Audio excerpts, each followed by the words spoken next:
Welcome back to my YouTube channel. Today we will be discussing about HTTP response status codes. So whenever you are making any kind of request, okay, server is supposed to give you acknowledgement, okay, and it gives an acknowledgement in a way where a user can understand what has happened, right?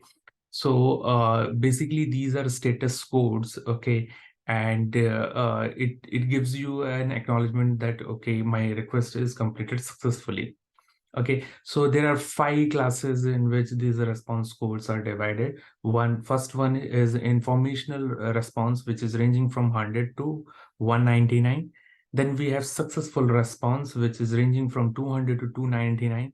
Then we have redirect messages, which is ranging from 300 to 399.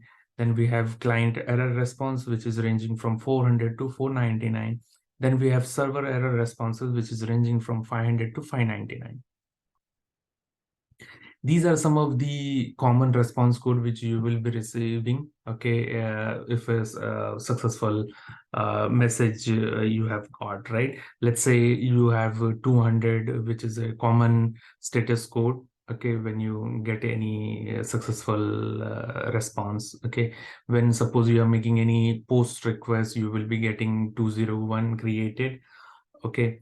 Then you will be getting some redirect codes like 301 when resources move from one location to another location, like if the URL has been changed and so.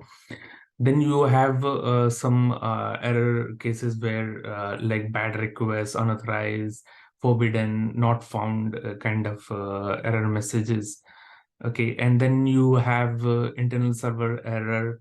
Okay, bad gateway, service unavailable. These are related to your servers. Okay, responses you are not getting on time, service unavailability, and so on. Okay, so these are some of the common status code which you need to keep in mind. That's all for this video.